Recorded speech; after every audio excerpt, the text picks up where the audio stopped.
tuning in to another episode of No Chaser Live Talk Podcast. I'm your host, Remy Roe, and tonight we have two guests that are going to sit down with us and go over their newly released published book, How the West Was Won. A good friend of mine. I've been knowing this guy since we were teenagers. Walter Jennings and his wife, Charmaine Jennings. Glad to have you guys on the show tonight. Man, thank you so much. Brother? Doing well, man. Thank you so much for having us. That's good. It's a blessing to have y'all here, man. I'm excited for this show. No doubt. We're doing things a little bit different tonight. This is a first. We have my lovely wife, Carnecia Jones, that's going to sit in on the show with us. And, you know, she's never sat in on a podcast, so I'm excited to see her because I know she's going to do well. She definitely did her homework and got a lot of questions prepped for you guys. So we're just going to sit down and chop it up, man, and dive into this book, How the West Was Won. No doubt. Yeah, man. So first question, man, let's get into the title. Like, it's catchy, it draws you in, but I know that there has to be a play on words with the meaning. So can you kind of like dive into that? Yeah, absolutely. So it's How the West Was Won, as in O-N-E instead of W-O-N. And the reason behind that is because I'm from West Tampa, and Charmaine is from West Palm Beach. And so when we were thinking about our love story / life story, you know, the book is really about the things that really have bound us together, that have allowed us to really not just survive, but thrive in our relationship, and figuring out what are those common things that we've really shared that have helped to sustain us. And it's faith. It is the fact that, again, you know, we share the same appreciation and value of family. Poetry has been a big part of that. No doubt. So, you know, the fact that, again, we can tie in that West piece. And when times get harder in a relationship, you know, it's really important to go back to those things that actually brought you together. Right. And so, you know, it's really important to turn inwards rather than turn outwards. So, I mean, you know, he gives the very formal breakdown of how the West was won. But the bottom line is he's been obsessed with one of the best cities in Florida. He had to come and find his good thing. I say that, Charmaine. That's real. He had to come and find his good thing in West Palm Beach. There you go. She say that because I always tease her about how violent West Palm Beach is as a small city. Hey, you know, don't get it twisted. It ain't all sunshine and palm trees. Believe it. They don't call it West Norm for no reason. Exactly. No more violent than West was. Say it again. Yeah. Well, you know, we both come from, you know, places where it ain't always pretty and beachy. But, you know, in reading the book, and I'm not all the way through the book, I'm going to be honest with you, but I did highlight some key points in the book, and I do got some great talking points to go over with you guys. But with that book, and there's some really, really great stories on how you guys met, came together, some of the adversity you guys went through. And I always like to tell people, you know, people see it for what it is now, and they see the polished up version of you guys, but they don't know some of the uglier times or the struggles and things that made it to this point. You know, it's just like this bottle of wine. You know, if you could see that bottle before it was labeled up, before it was all marketed and pretty and put on the shelf, it had to go through a phase and a process to get to that point. Right. You know, and that's just like in a relationship. You know, me and Carnecia, people see it now and they say, man, you guys, but you know, it was, you know, I always tell my son, you went through the dark days. Like you made it through the trenches. Like my daughter, she caught the good times, but she don't know some of the earlier days and earlier stages that we had to go through to get to this point. So that book really highlights and laminates on that. You know, it does tells, you know, through the poems and through, you know, some of the chapters, it shows a lot of what you guys had to go through to get to this point. And I love that, man. No doubt. Yeah. We you know, just like you said, you know, it really captures our life story. and our love story. And for me, I'm a big fan of documentaries. Like I love documentaries because, like you said, it tells the backstory. Right. So like, people see the athlete, they see them, as far as them being successful. They see the entertainers, they see the actors. We see all of these people that are successful. But like the songwriter once said, I want to see him shooting in the gym. Right. Talking about the struggle. preparation. Yeah, the struggle is important. For me, the story is the process, not necessarily the product. Right. And especially in this generation, right? Part of the reason that we're motivated to write this is that there's this renewed appreciation or at least interest in getting married. And having a relationship where it's like it's cool to be married, and again it looks good, but marriages are not really lasting because they don't really understand the work that has to go into it. No substance. And part of the challenge is now you got people that are getting married on the wrong pretenses. They having children, and now you got broken homes. Exactly. And Right. part of it is because it didn't start out with the right intentions. Right. And so part of the premise of the book is just like you said, to share our story so that people can hear the good, the bad, and the ugly. Right. And that while you may see us now, it wasn't always this way. And we Right. have what's called a cornerstone marriage, where for us, we got married when we were young. We didn't know ourselves as individuals. Right. I was 20, I think I was 23, she was 21, so it was us learning one another individually Wow. while also learning one another collectively. So just imagine the struggle in that. Right. And not having established anything. Right. Like, Right. We didn't have Yeah. property. Yeah. we No, had the debt. income ain't where. Yeah, exactly. Yeah. And so really Sounds like our building, story a little bit. building Right. everything together, building finances, building all of those things together. So Right. Yeah. I think the one thing that I've noticed now, with our foundational story, and the reason why we really wanted to give back because, there was a moment where I was really mentoring a young woman who wants to be married, and she was like, "Man," and I shared with her a hardship we went through, and she says, "Man, but I thought you guys were a power couple." And so I That said, is a power so it's her definition of power couple means seamless, no problems, no issues. And I'm like, man, if that is her understanding that a power couple is a couple who doesn't have any problems, I really need to support her in this moment to Right. let Absolutely. her know, we have our power. We are a power couple because when trials, when problems, when situations come up, we know who our power source is. Right. And that was what sustained us. Our spirituality for us helped a lot. I knew to go get plugged in. How am I going to love this man for the rest of his life when he's learning himself, when he's developing? He's not the same man. In every 5 years, we evolve. Exactly. Right? So Right. I have to have a power source, a source to be able to know and learn how to love this man while he's learning himself Right. and getting mastering himself and vice versa. So Exactly. yeah. So That- just that's really real. being not able no to give microwave relationship. No. No. No. It ain't overnight, and it's not this social world that we live in now. Everything is a facade and fake. You flip on and you scroll and everything is good and peachy. Exactly.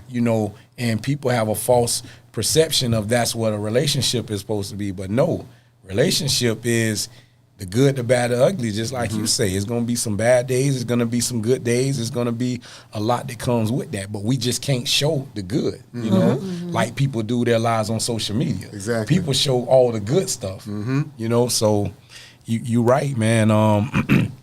That right there in a nutshell is just another reason why I think everyone should pick up a copy of that book and really dive into it, because you telling your story. Tell us about Chosen Life Specialists. Oh, well, Chosen Life Specialists, it's our baby. It's pretty much it's our organization where we really we came together, and the vision was to really help young couples, specifically starting out, to really help them to know themselves, personal growth and development, as well as that collective piece. So learning how to master the relationship with themselves and the relationship with their partner. And so what we do is we use arts to really support individuals and or couples to really just develop and grow. And so for us, poetry, while that was one thing that we had in common, I was a poet before I met him and vice versa, it really helped to give me voice. It helped to give me clarity, and it helped to heal me. Your art was given to you to heal you. And so a lot of times we put those things down. We become adults. We put them down. I put away childish things, but no, your art was given to you to heal you. It literally is a huge part of your health and well-being. So if you used to like roller skating and playing outside in the dirt, and you know, it's important for you to garden, for you to get dirty, for you to go roller skating, for you to sing, and even if it's singing in your own room, right? And so a lot of times people put those things down, and then they find themselves out of balance in adulthood, and it impacts their relationships with others, including themselves. So we use art to really help people to get back to that organic space, because you take the relationship with yourself in every relationship with everyone else, co-workers, family, all of that. So Chosen Life Specialist does that. It really, it's a 12-part. We have 12 principles, and our vision really is to use the arts to really help people understand their brand. Gotcha. You have a fingerprint, it's your own barcode.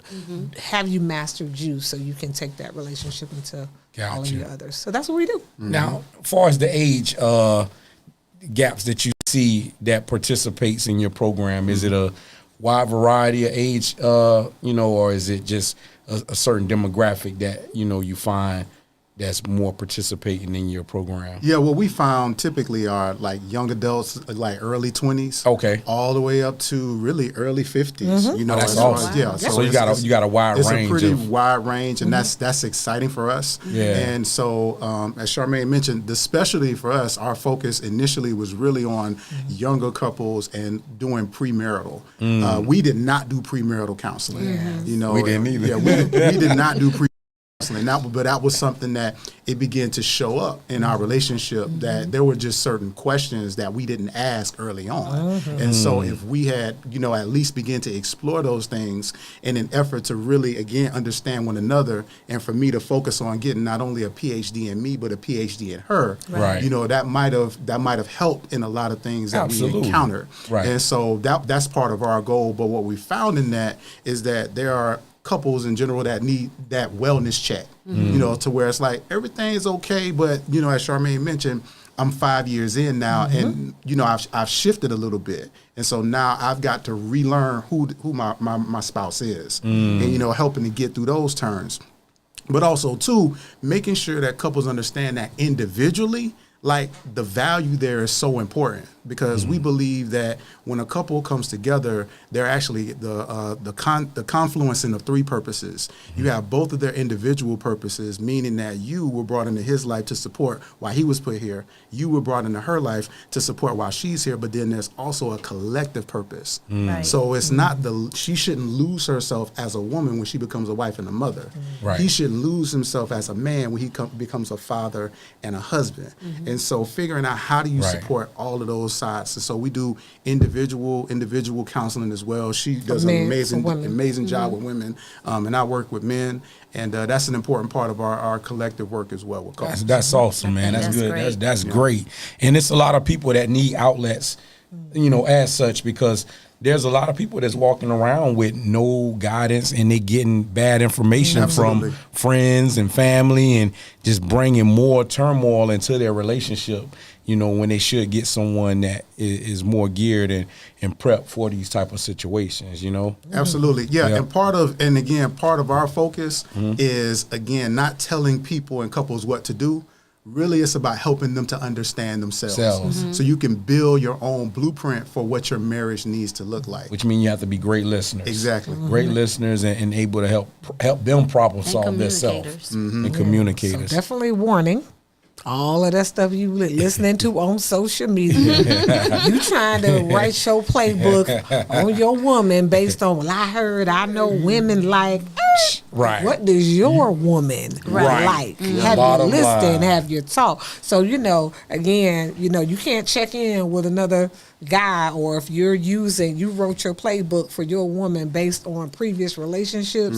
Right. Yeah, that's not a good recipe. It's No. gonna Not a fail. good recipe. So yes, we help you to formulate that, right, and to usher couples into that. Personality profiles, stress tests, a lot of different strategies we use to go into the work. That's awesome. Okay. Miss Jones, go ahead and throw some questions at him. You got a lot of questions, great questions. Well, I mean, I let's first speak on how you met Oh, the scam. I like that. and the truth or dare. You want her version? You want my version? I've read them both, but let's start with your version. All right, so we're gonna go for those of y'all that watched the Golden Girls. So Okay. so picture it, December 1996. But no, I actually I was actually in college. I was a student at Florida A&M. And yeah, this was winter break, and I had a god sister who actually lived in West Palm, and so.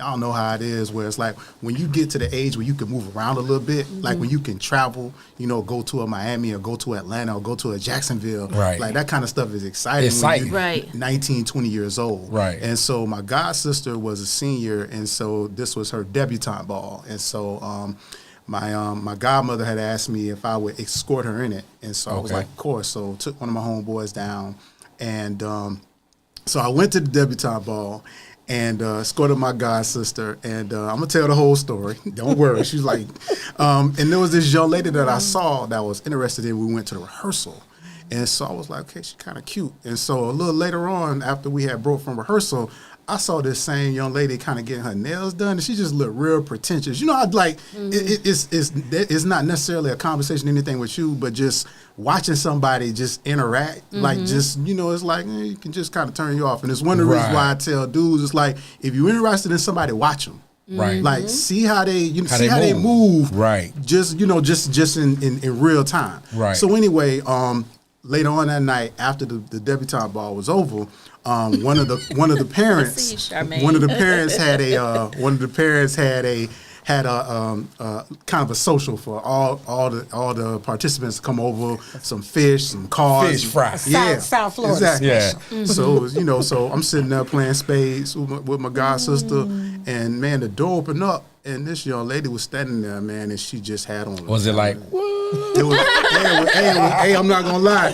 It was. Remember how Charlie Murphy described that Rick James moment? It was like that. It was, I saw butterflies and smoke and all kind of stuff. I'm like, asked my gossip, like, who is that? She's like, that's Charmaine. Like, man, where'd she come from? She was like, she was in the debutante ball. I was like, for real? So, where was your antenna? Exactly. Yeah, my attention was elsewhere. Yeah. But my godparents had actually got us a suite, so it was like me, my homeboy, my god sister, her friends, and Charmaine was actually a part of the people that just kind of hung out with us that night. And so we finish up the night at the fish fry, go back to the hotel. We still, want to stay up, and so we decided to play Truth or Dare. And so if you read the book, Yeah. I skipped to the end. And the second Truth or Dare question I had for her was, would she go on a date with me? I like was that. the second one. The first one, though, because That's this the would mo- actually, that's the most interesting one. but this would actually got me though. The first Truth or Dare was I dared her to go out on the balcony. Was it me? Somebody dared her to go out on the balcony and It sing was like a you. school song or something. I don't even know why. Who knows was that? And that's what I said. Like so. And We went to Hillsborough. I don't even know our alma bruh, mater. she went out to the balcony, and when I tell you she sung every word, I was just completely smitten. The fact that she knew it, Right. and did it. It made her seem really fun. You know what I'm saying? Just somebody that was just completely unlike the young lady who was getting her nails done that little pretentious. Right. So yeah, man. But Not only did she do it, she did it opera style. she did it opera style. I was Man. clowning. Yeah, it was. Please don't think it sounded that good. No, clowning. it was hilarious, but it's somebody that was down to earth, and again we talked about like foundational stuff.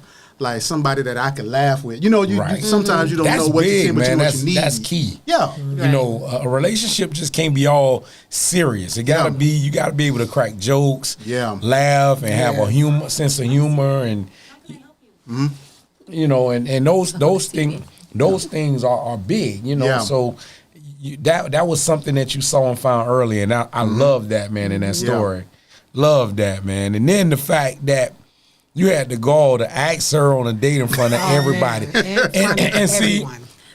I know you personally, right? No doubt. So when you talk in the book about, you know, you being an introvert, you love girls, but you was terrified to death to really engage and ask them. And gentlemen, if you listening and tuned into this show, you have to shoot your shot. And I say that because once you get past the tight feeling in the stomach, and you get the gall to ask her out, even if she reject you, it's a sense of relief knowing that you gave it a shot. No doubt. The universe can work in your favor later. You know, you never know what can happen, but at least she know you have interest in her. Right. The worst thing can happen is you don't shoot your shot. Now you got to live with the regret of what if? What, man, I should have said something to her.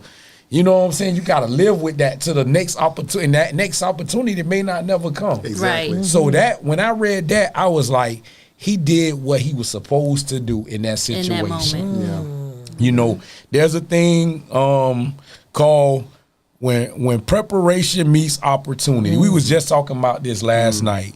You know, you sit in your room, you listen to the slow jams, you think about, you know, man, if I ever get a chance to do whatever, I'm gonna take my chance. You took your chance in that moment. No doubt. You know what I'm saying? And that was awesome, man.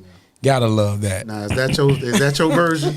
I mean, it's not quite my version. But, you know, all those things occurred. It was so interesting because I was one of those people that I was a watcher. I was quiet. I was one of those people that I observed, right? And so I completely read the cover of his book all wrong. I thought he was a bad boy, like, you know, one of those college guys that likes to come back and try to date the high school girls and, you know, try to, like, dog them out. So I was like, you know, you know, I was skeptical, right? And so, you know, watching him, I was like, yeah, no, he was the only guy in the debutante ball that wasn't wearing a tuxedo. He was wearing an Army ROTC uniform. So I'm like, oh, he likes to be seen.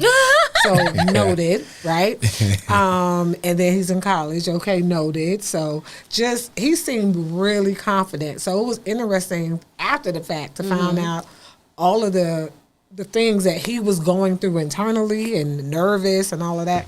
But pretty much we met, I think I was, even me coming into the party like late, I was outside for 30 minutes nervous about walking in because we were late and didn't want people, you know, didn't want the spotlight on us. So it was interesting that 30 minutes? Yes, my friend and I was like, you knock on the door. Go. So wow. We were like nervous, and so we were like, we just got to go in. Like, you know, and so we finally walk in. And there's music pumping and everything. And you God. like, listen, they in there having a good time. So we both are like, we're shy, kind of introverts, but it's so funny how that night played out from his side and my side. But yeah, so my first like exchange with him was at that party, and he was at the table playing cards, and he sat down. I mean, he invited me to sit down. He was like, do you know how to play spades? I'm looking at him like, of course, because that's what we do a lot at school. Right.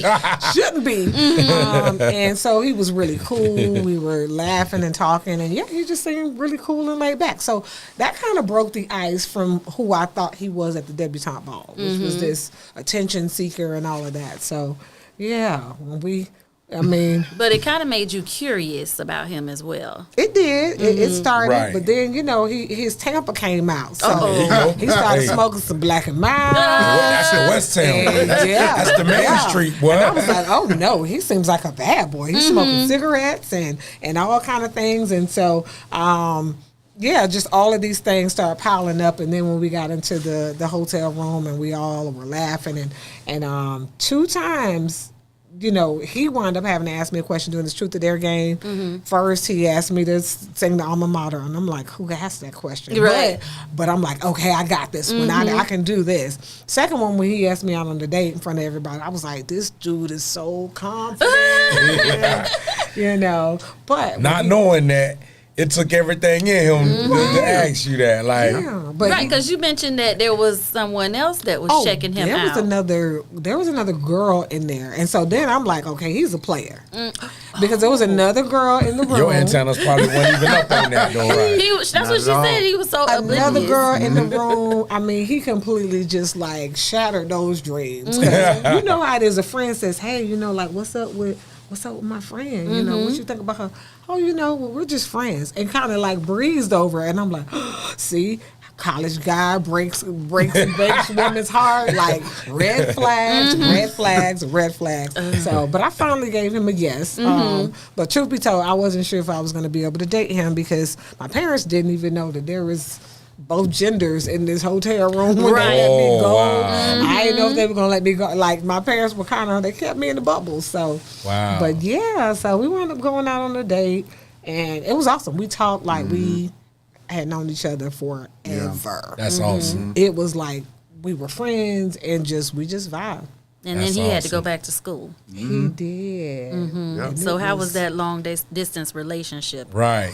It was mixtapes. It was letters. It was really, that space was great. So we didn't have social media. Yep, no cell None phones. of that. Yep. It was calling cards and and stuff like that. But it was great because the mixtapes, we would communicate with each other through the songs and write each other letters and poetry. And so literally art had been at the core of our relationship. You still have some of those mixtapes? Oh, Sure do. we have And that's dope, man. That's and and all the letters. And the letters too. And you know Okay. what? I want to hit on that because that's one of the bullet points I have on to talk about is the music experience during that era, far as like cassettes and CDs. To me, it was more personal versus like now we got USBs, Right. Because for one, you had to squeeze all of your emotion in Yeah. 60 minutes or 90 minutes. Yeah. So Exactly. you put your best foot forward No doubt. to make sure, like when I get her Exactly. this tape, you could pretty much remember all the songs on both sides of the Exactly. tape.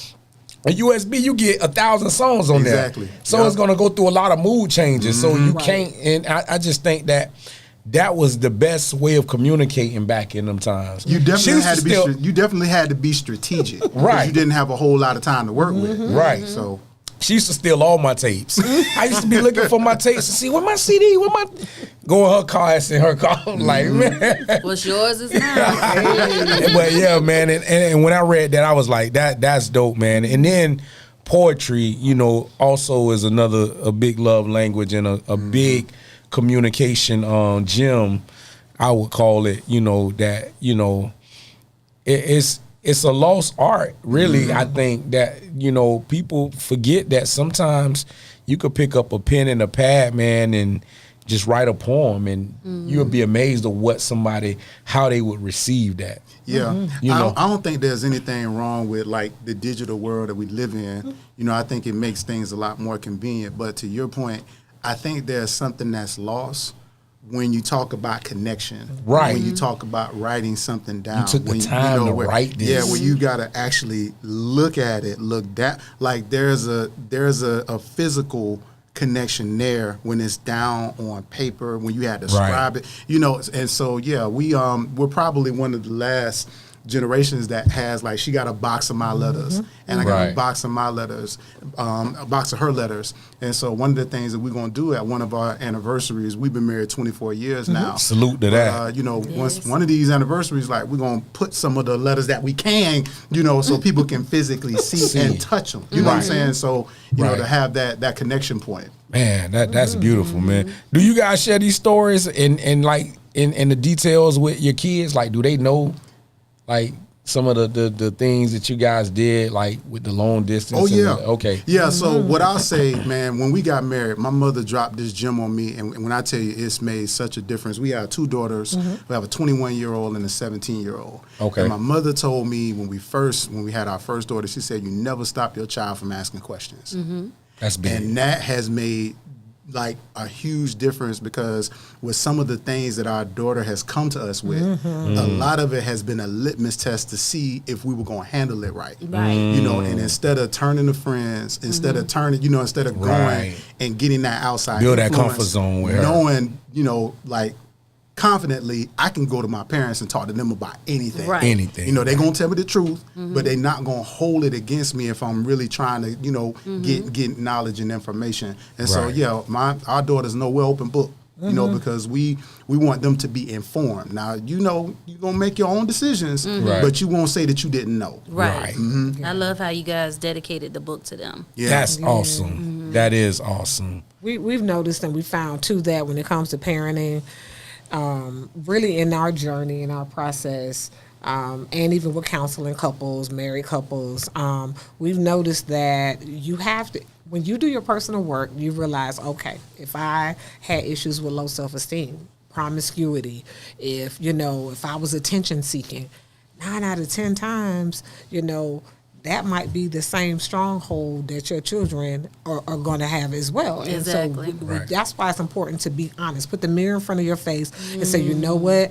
I dealt with a low sense of self-worth. I dealt with depression. I dealt with my weight and being insecure about gaining weight. And I did some unhealthy things. The enemy is going to attack your children in the same area. So you really want to get granular and know, man, how did I survive this? How did I recover from this? You gained some strategies, right? Right. And so long gone for the days where we say, hey, do as I say, not as I do. No, our children need strategies because it's war out here. Right. And Right. everybody's competing for their time and attention. So you want to make sure you offer that. That's the best gift you can give your children is the strategies that you've gained. So you might have failed and that might have took you 2 years to recover. Or Right. this or Right. that.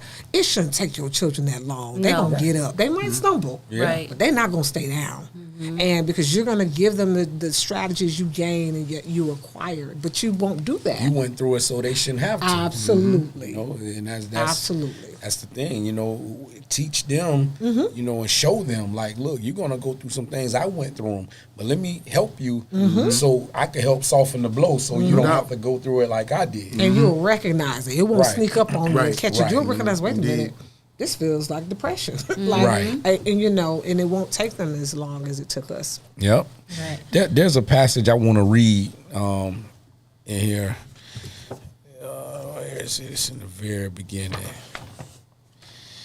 But it says, if love is defined as giving someone the power to destroy you and trusting that they will not do it, we should also define love as giving someone the power to build you up and trust that they will become a loyal partner in the long journey ahead.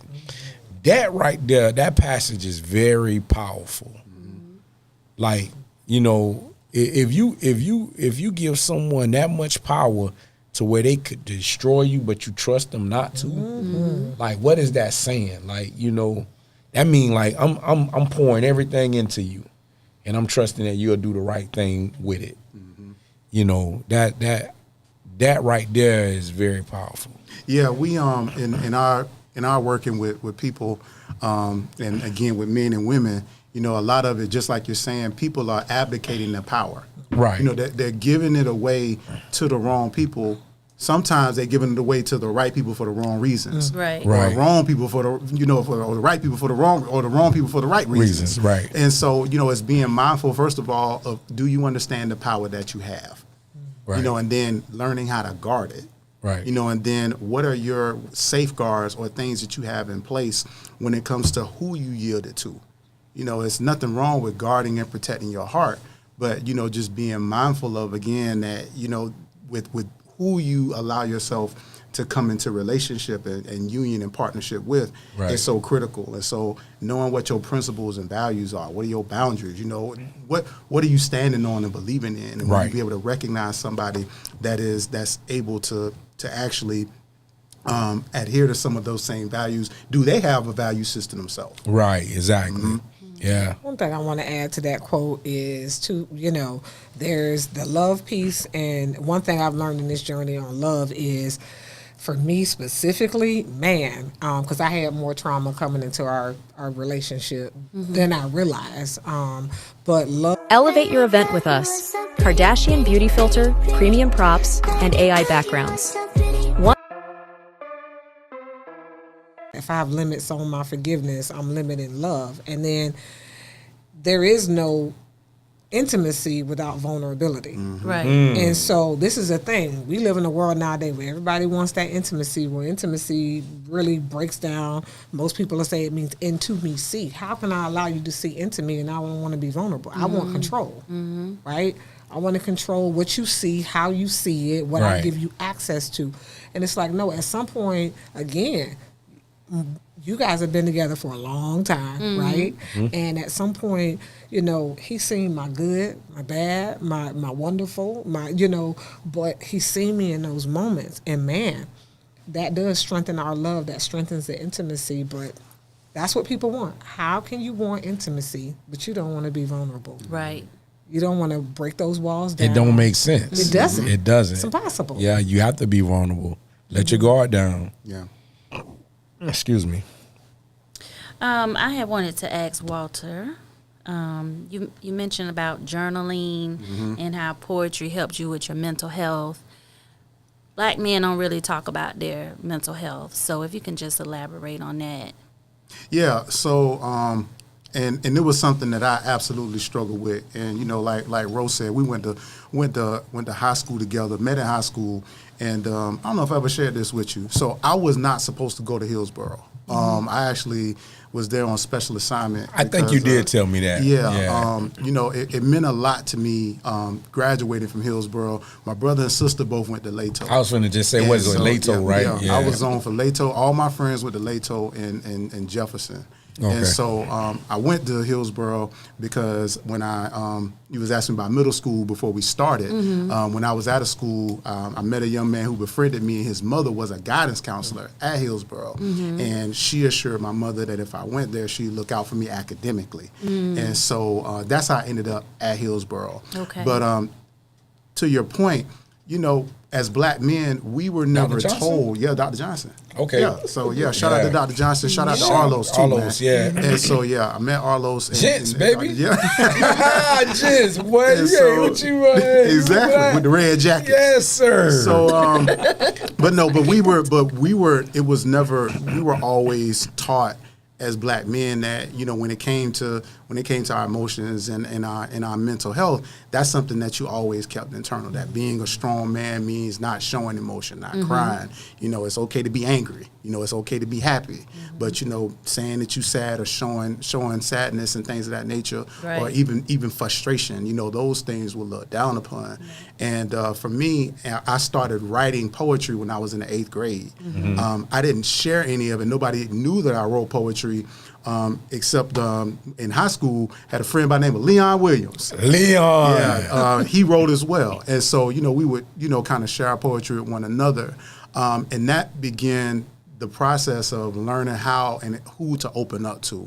And what I realized through my poetry is that it became this safe space for me to really be honest about my life experiences. You know, as a black man, also too, it's, you know, either you rap, or you sing, or you play athletic sports, but you know, not everybody fits into those boxes. And for me, I struggled a lot because I didn't fit into those boxes, and I tried so hard. And in a lot of ways, I became somebody that I wasn't because I was so busy trying to be something else other than who I was You really authentically. And so, for a long time, I was conflicted. And those were some of the issues that I actually brought into our marriage as well, because I had developed some bad habits. I had developed some really negative dispositions in the way that I saw myself. And so, you know, all of those things couldn't help but impact my marriage. And so, you know, with poetry, and again, also too with my faith in God, those things really helped me to become honest about who I actually was. That it was okay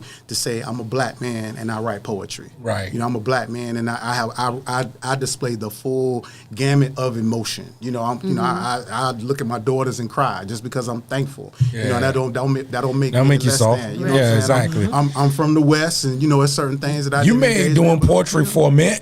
So You made poetry for a man be cool. Like Appreciate that. when I don't know when the moniker Wally B came into place, but Wally B made poetry like street dudes wanted to come and And I want to say this too, man. Shout out to Quentin Robinson. shout out to Q, man. Yeah, my homeboy Q was the first person to call me Wally B. And, Really? This is during the Wu-Tang era. Wow. And so Wally was my childhood nickname. Gotcha. But it always sounded, weird for anybody outside of my family to say it like the nickname you shared earlier. Right? but when I started doing spoken word, as far as with sharing my poetry publicly, I was like, man, I need a stage name because Walter Jennings ain't gonna get it. You know what I'm saying? And so it was, but Quint started calling me Wally B. And so I was like, yeah, that'll work. And so that's where that moniker came from. And That's so what's up. and it's so funny again that you said what you said, because it goes back to again the fact that the key was me being my true self. Right. It wasn't in trying to be like everybody else. Yep. It wasn't in trying to like fit within the box of what society said that I should be. It was really tapping into who am I authentically within myself. Right. And that's where the acceptance came. Yep. Right. From the hood, from the street, from everybody. Then Yep. that lets you know there's many other people like you. Exactly. No doubt, exactly. And so part of my goal and what we've been able to do as far as we're starting open mics in the city. And Black things on like Black that. rhyme. Black on Black rhyme. I used to look forward to that, man. Tuesday nights. Man, when I tell you, man, that was early 2000s. Right. Funny story too. So Black on Black rhyme was started on September 18, 2001. The Okay. original date was supposed to be September 11, 2001. Wow. It was supposed to be that week before. Wow. And so, what I always like to tell people is that, when the enemy was plotting for destruction, God had already had a plan for restoration, Right. even when it comes to that show. Right. So, That's awesome, man. I must say, reading the book, you probably just to try to speed through it, to be prepared for this interview. I was like, I'm gonna just skip the poetry, but I couldn't.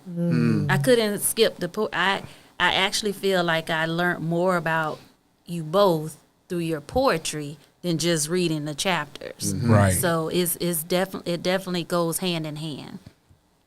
Awesome. Yeah, we wanted to provide poetry for, the poetry, individuals who would appreciate that, but also the stories for individuals who, like more the narrations. And so the Right. goal is to give both and to give both perspectives, right? To Right. give my Right. perspective, his perspective, and to really get a chance to know us.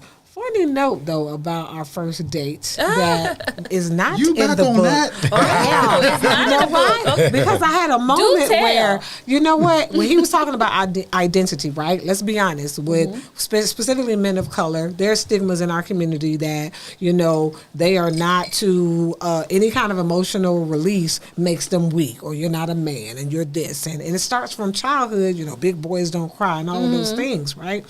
But when are you all supposed to when are you supposed to release those negative emotions, right? As an educator in schools, we got our young boys who, that's why the pop-off spirit kind of comes out, because I have all this aggression. I have all these Built things up. stored up, suppressed, right? And so on our first day, it's funny because the first few years of our marriage, he was like, yeah, he kept inferring that, I know you like guys that are tough and this and that. So he started kind of getting off course. And it's funny because years ago, I said, you realize on our first date, like he was Mr. Romantic. Okay, like he just broke out and started singing to me. All Tell all the secrets. Yes, he sung. What to song? me. You remember the song? Hey, Sure do. What was it? I ain't telling. go ahead and tell. Was it Joe, some- all the things a man won't do. Oh man, Yeah, man. Joe. Baby, I'll do That was a all good the one there. things your man won't do. Okay. And then it was a kiss under the moonlights on the beach, Man. Palm Beaches. Yes. So it was just interesting that, he was talking about his hopes, his dreams. He literally probably did everything that a dude is not supposed to do, that his friends would have said, oh, don't do that. Right. Yeah. Don't do. He did all of those things on that list. Hey. And that is what he offered me his heart. Day one. And that's because Walt didn't live by a street code or a tough guy code. He was him. He was he was himself. being him in his element. Right. You know what I'm saying? So that's why it came out so easily.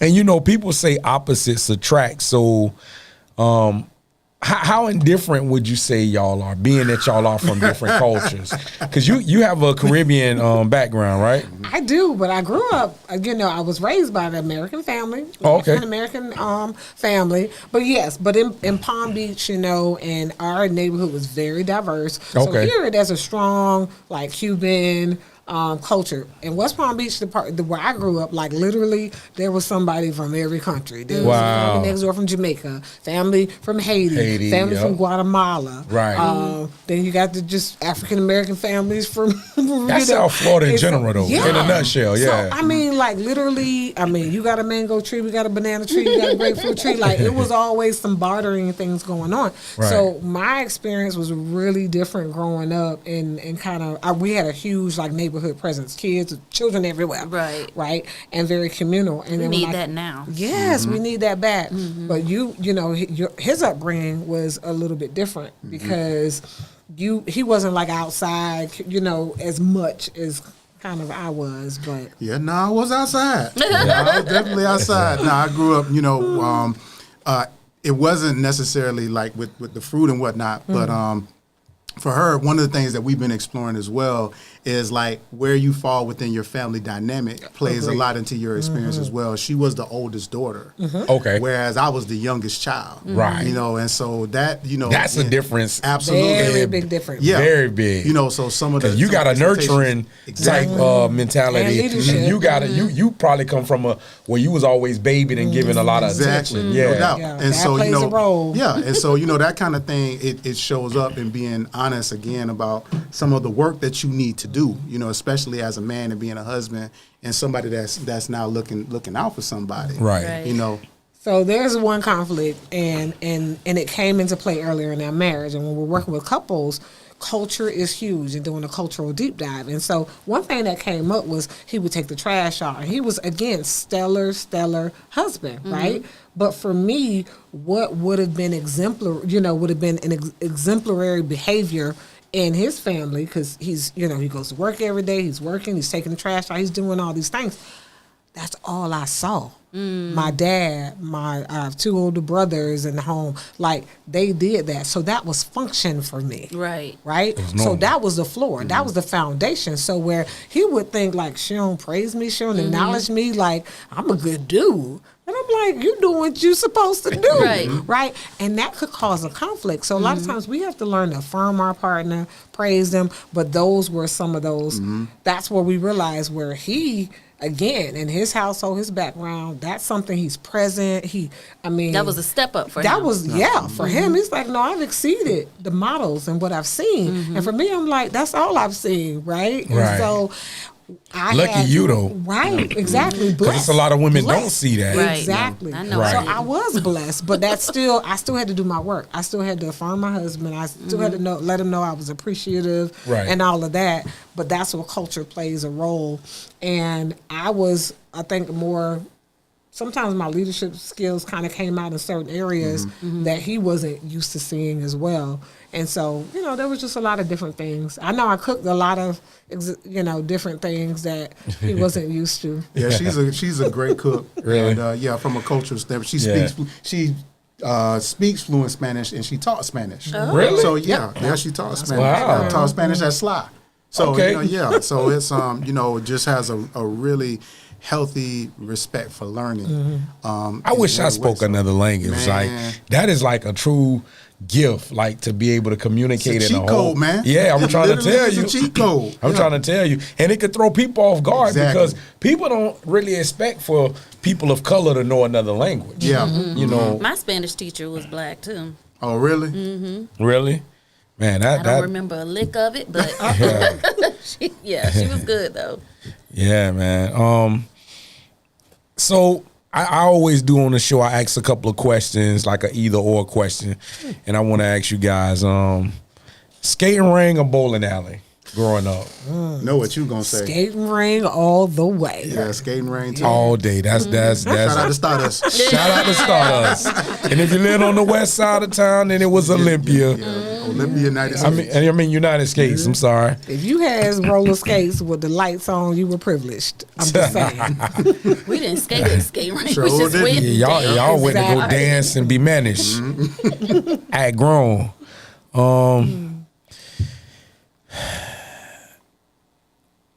One group, or it could be a solo artist that you both love growing up, or when you guys met. Like that one artist, whenever the song play or come on, it's like you guys just instantly look at each other and think about an earlier time, or you know.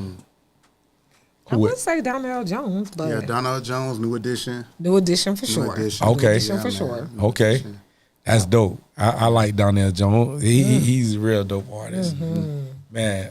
I remember we were in North Carolina, and my mother-in-law, who was on the elevator, we was getting ready to go.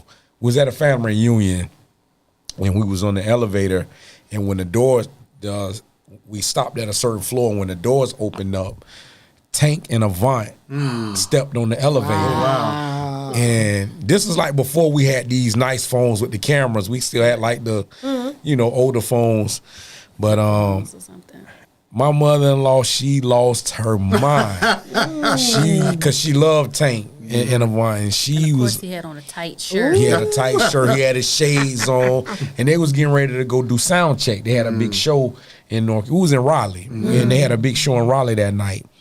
And man, I remember that night, and it was crazy because they was staying in our same hotel, and it was like, we was at the embassy, and it was just like, wow. And they got on, they was so cool. They was like, "What you guys here for? You coming to the show tonight?" Woo, woo, woo, woo. We like, "No, we here for a family reunion." They was like, "Oh, okay, yeah, man. You guys come down to the lobby, hang out or whatever." It was like, damn, But like those artists from that era, your Donnell Jones, your Tank, your Avants, that was just a different era of music. Like we don't have that no more. Yeah. Music is not the same. You don't hear that type of content. Everything now is all just crazy. The R&B singers want to be rappers, and it's all crazy. It's rap. He's in rap singing though now. Like Yeah, it's I a know hybrid. rap. It's a hybrid. Yeah, It's a exactly. infusion. Yeah, pretty much. That's what it is, man. That's definitely what it is.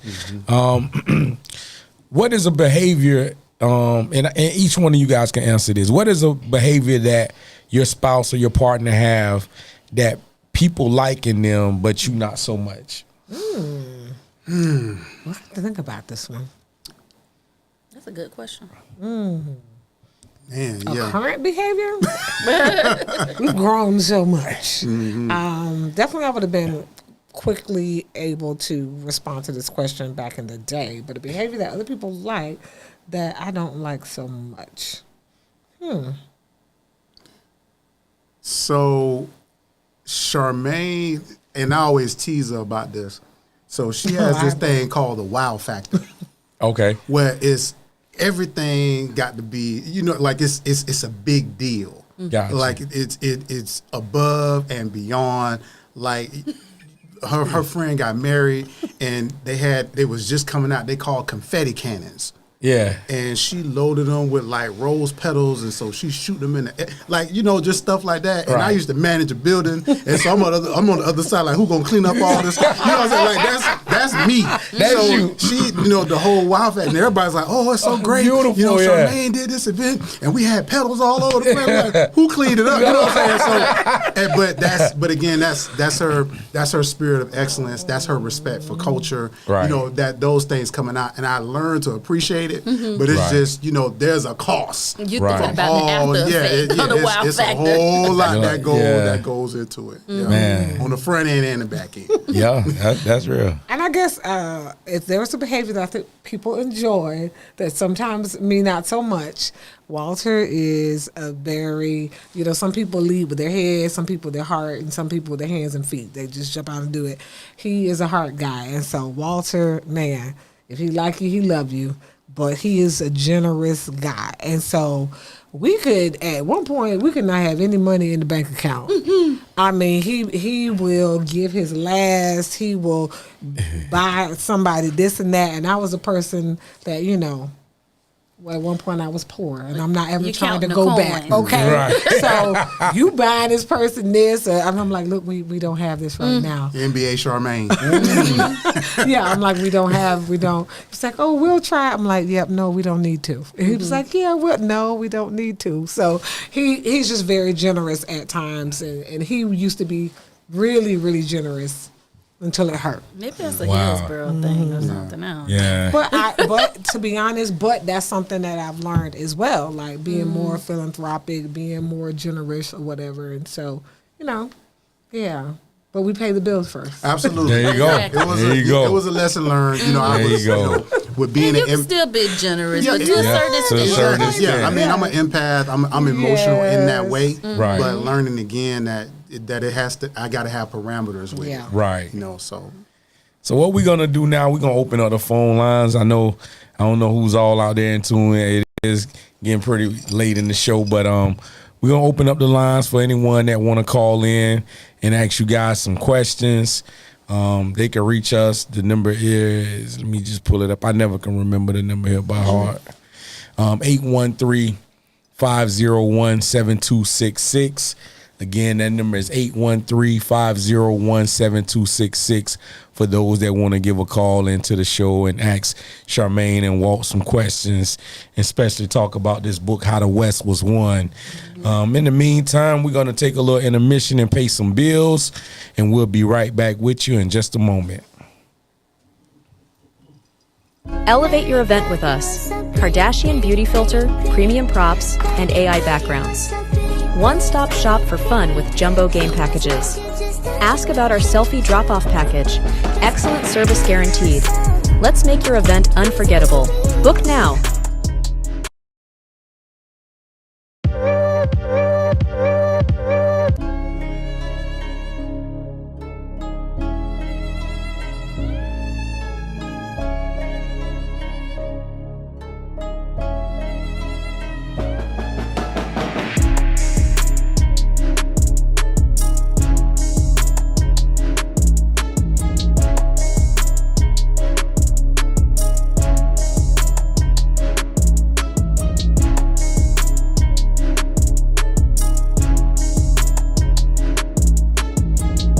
Elevate your event with us. Kardashian beauty filter, premium props, and AI backgrounds.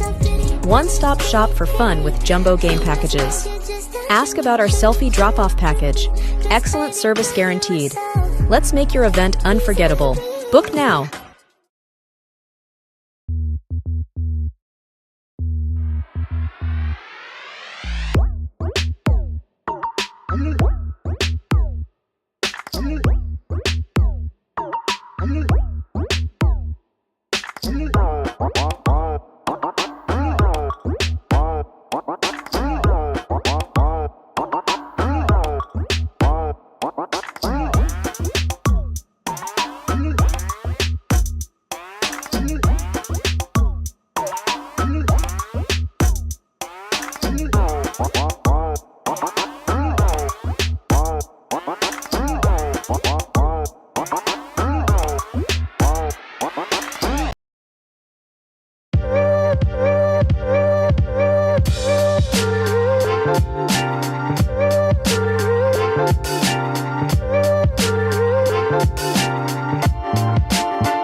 All right, thank you for tuning in to No Chaser Live Talk Podcast.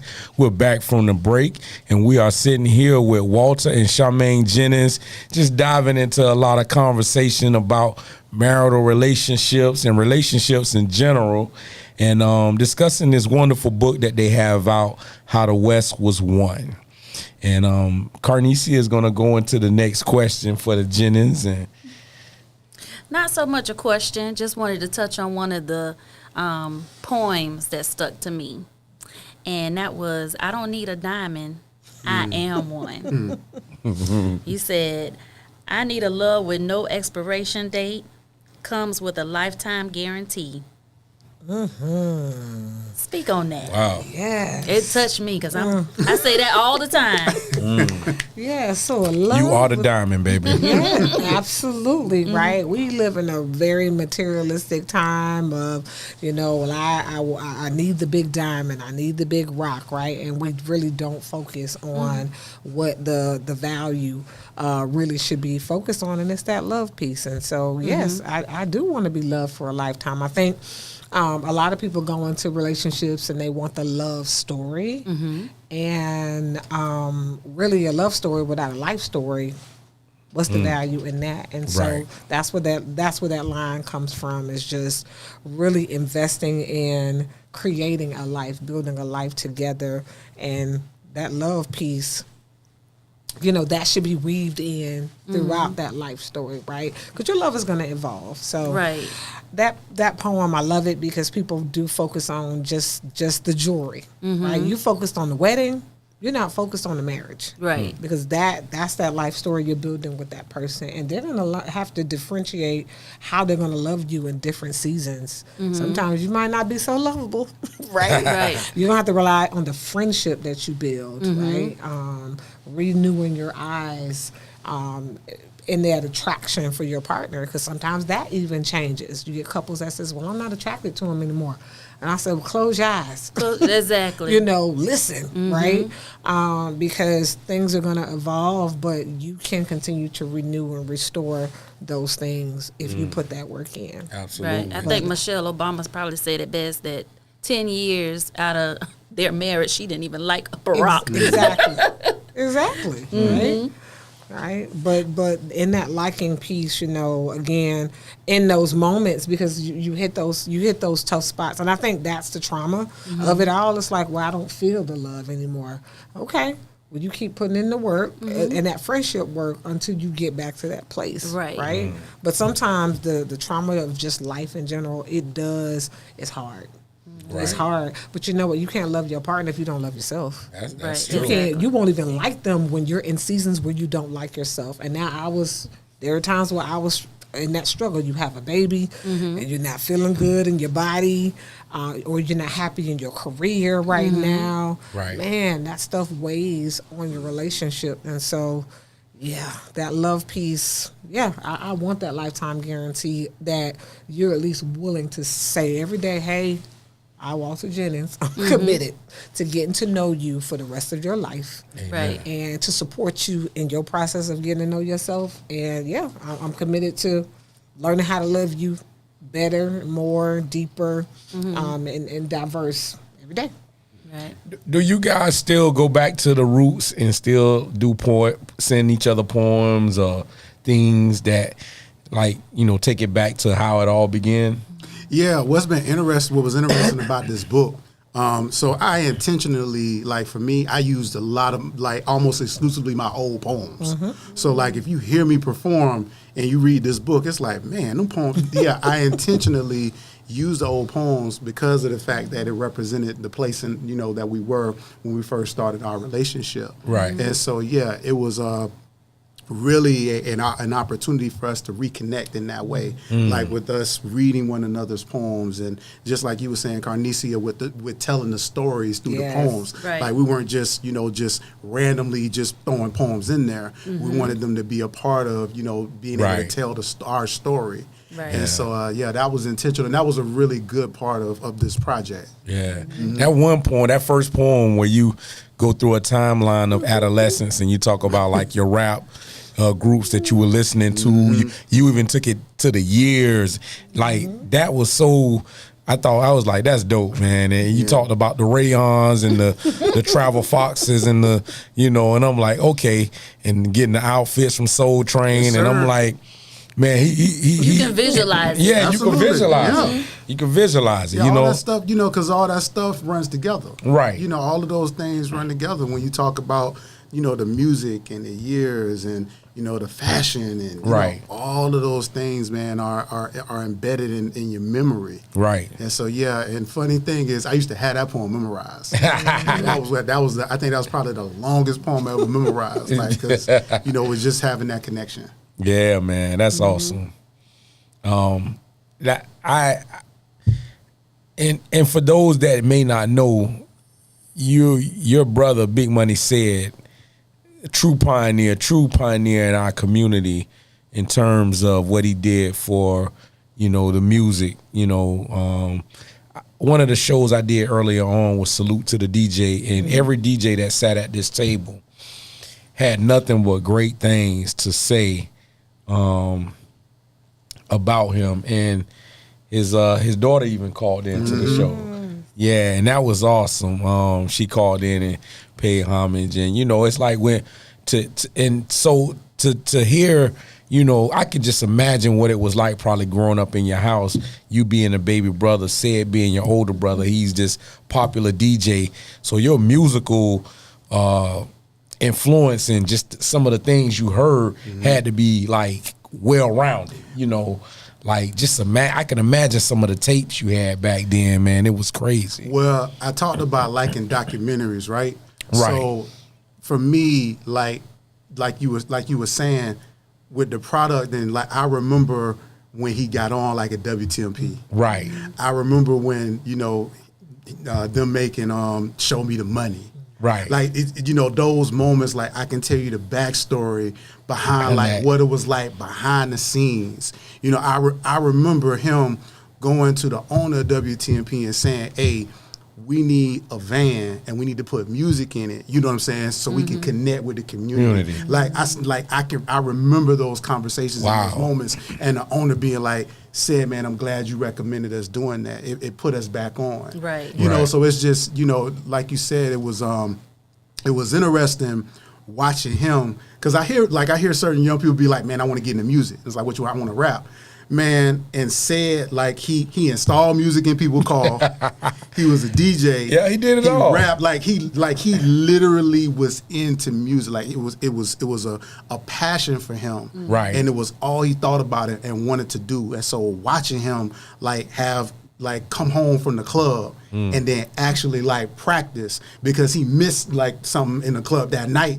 And like that's somebody that was passionate about what they did. And even when I look at him, and like I was talking about embracing my authenticity, watching him in that, watching my mother, who has really volunteered in the community and done the things that she's done, like with Blake High School. Right. And then for me, being able to find my lane in poetry, you know, as far as with understanding that was my route. Right. And I'll never forget, we had moved Black on Black Rhyme to the Cotton Club in West Tampa. So this was literally like a dream come true for me. I don't think I ever caught one of those over there. It was a dream come true for me, because it was bringing this show that I started to the community that I grew up in. Yeah. I mean, I ain't gonna say no names, but it's like, I remember Friday night going by there and seeing some of our teachers going into the Cotton Club. You know what I'm saying? So this to be able to bring that up was such a great feeling. And one night, Sid came to the club, came to Black on Black Rhyme, and somebody was like, "This your?" It was like, "Yeah, this your brother." And my brother looked at me, and I knew what the look meant, because for the longest time, it was always I was his little brother, but somebody was recognizing him as my brother. Oh wow! Wow! You know what I'm saying? Yeah. Like he was looking like, was a shift. This your thing, this your lane, this your arena, and I support you in it. Right. You know what I'm saying? And so that was a really powerful moment. And he and I always had those types of connections. That's real. Especially like in the later years, of his life, with him, coming to the place that he did with music, but watching me even on the poetry side, it was never any hate. It was always celebration between the two of us in it. So I'm grateful, man, to have the type of brother and to have the type of we had the like probably perfect older brother, younger brother dynamic. Like even for the personality he had as an older brother, just like you talked about with being spoiled. Like I ain't asked to be spoiled. Right. You know what I'm saying? It was just, but me having the type of personality that I had, it made it conducive for him to want to look out, because I ain't trying to buck up at you. I know who you are. Right. You know who I am. Right. So I'm gonna let you look out for me. Right. You damn right. Yeah, exactly. Man, I remember, and I always tell this story about Sid. I remember me and Jolly had cut a record called Ride With Me, and we pressed up some vinyls. I got the vinyls in my crib right now hanging up, and we got the record to said loved the record, and said called. He say, man, I'm gonna play our record today on the radio. So we sitting, we on 15th. Me and Jolly, we sitting. Jolly had just bought a brand new Benz, and we sitting in the car. We just chopping it up. She'll tell you, we used to sit in the car for hours, just listening to music, beats, and we just sitting in the driveway in front of the house. And said called on the phone. Y'all listening to the radio? I'm gonna put the song on. Man, we turned the song on. Man, we lost our mind, hearing ourselves on the radio. Skeeter came out the house, everybody coming out, hey, y'all on the radio. And it was just like how you see in the movies, man. And it was like, that was the very first DJ that ever played a record of mine on the airways. So, you know what I'm saying? I got much love forever for your brother, man. You know what I'm saying? So that's my story I always share about Said, you know. That's who he was. Yeah, man. That's definitely a true pioneer, man. And you reference a lot of music in your book. Yeah, definitely. Definitely, man. Anybody that's out there, make sure y'all tap into that book. Matter of fact, tell the people where they can get it. Like, you know, if it's any online retailers, or you know, where do you have it? Yeah, absolutely. You can actually, the easiest place to get it is on our website. Okay. So you can go to chosenlifespecialist.com. Okay. It's also available on Amazon. Amazon, You can too, just right? go to Amazon, search How the West Was Born on Amazon as well. Yeah. Okay. Definitely. And then if you guys want to give out your, you can give that information out as well. Man, it's been a pleasure having you guys on this show tonight. I have one more question. Go ahead. Get it in. Let's get it. And for some reason, this question has been standing out to me a lot with just different people that I communicate with is, would you do it all over again? Ooh. Absolutely. Without a bat and a banana. Yeah, Absolutely. Yeah. 2 times, man. Yeah, I lately I just been thanking her for doing life with me. You know, like when you get the privilege and the blessing to be able to look back. You know what I'm saying? Because a lot of times you look back and the relationships have fallen apart. You like, man, you know, I was the cause of that happening. You know, but to be able to look back and the person is still standing with me. Right. To be able to say, I apologize, I took you through that. Right. You know, I was in this headspace and I didn't realize how immature I was. Right. Thank you for sticking with me. Thank Right. you for being my person. And so that's, again, part of the reason why we're so motivated by this work as far as we're helping people to identify, you know, who are you supposed to be in a relationship with? Not who you want. Right. who supposed to be. who has been called and assigned to walk with you in this life. Because when you find that person, they've been anointed and graced for everything that you are going to encounter and experience. Right. And so if you leave it to just your own devices and your own mind and your own self, 10, 15 years down the road, that's part of the reason why a lot of times you look up and it's like, dang, the person's not there because they weren't graced for that. You know, so it's really, man, I'm just grateful that You found your life God partner. assigned me, you know, the person that was graced to walk with me through all of my life's adventures and experiences. Right. Yeah. And me and her always joke around, you know, with that same question, like, what if this would have happened and me and you wouldn't have hooked up? Because how we met was a very weird. She was supposed to meet my brother, and I was What? and I was supposed to meet your best friend. Her best friend used to have a big crush on me, Got it. and Say don't bring her in. and I was supposed to be hooking my brother up with her, Got it. and it didn't work that way. It went the opposite. Got it. And we always joke about what if? Man. What if it didn't pan out? And like, what would our life would have been, or what we would have been, you know, because it wouldn't have been a future with her friend.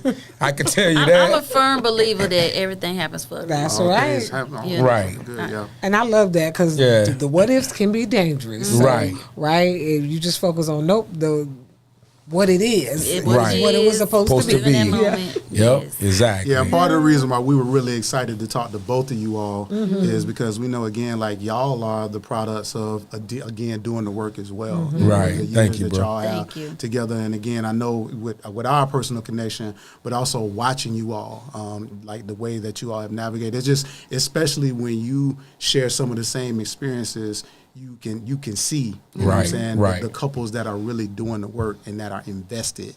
You know, it shows up on you all, and also in your children. Right. You know, with some of the things that they have shared with you all. Right. You know? Exactly. But I do want to encourage, because again, we met young, you guys met young, right? But they're, you know, to just encourage individuals who, man, you're like, I'm in my 30s, I'm in my 40s, I'm in my 50s. Again, you know, you have to speak what you want, but make sure that you are doing your individual work. So yes, it is possible to find your person. It's it's possible to ask for what you want and to be courageous and bold, to speak it out loud, live it out loud, and put yourself in positions to, you know, be in rooms to get to know people, Absolutely, right? To be yeah. vulnerable, to be open, right? And so while we have a cornerstone marriage, you guys do as well, there are keystone marriages and capstone marriages as well. So there's unique individuals that, hey, I have my career, I built this, I've gained wealth and property and all of that, and I do want to find my person, and that's possible as well. So Right. just Right. know that everybody's time is different, but Yep. love is possible. Just It be willing is. to be I vulnerable. think a lot of people have given up or are giving up on Yeah, love. and we don't give up on love. No. Nah, exactly. Yeah. Love is a beautiful thing, man. Definitely is. You know, on that note, I want to thank you guys personally for coming and sitting down with me and my wife and having you guys on the No Chaser podcast. We definitely got to do this again, man. I would love to bring you guys back and we sit down, because there's still a lot of things that we didn't talk about and dive into. But you know, we can't run the show all night. But definitely it was a blessing, man, to have you guys on, and thank you. Appreciate you, Ro. Thank sir. you. Carnicia, Thank appreciate you. you. Thank Yes, you. sir. Yes, sir. And on that note, we're going to close out.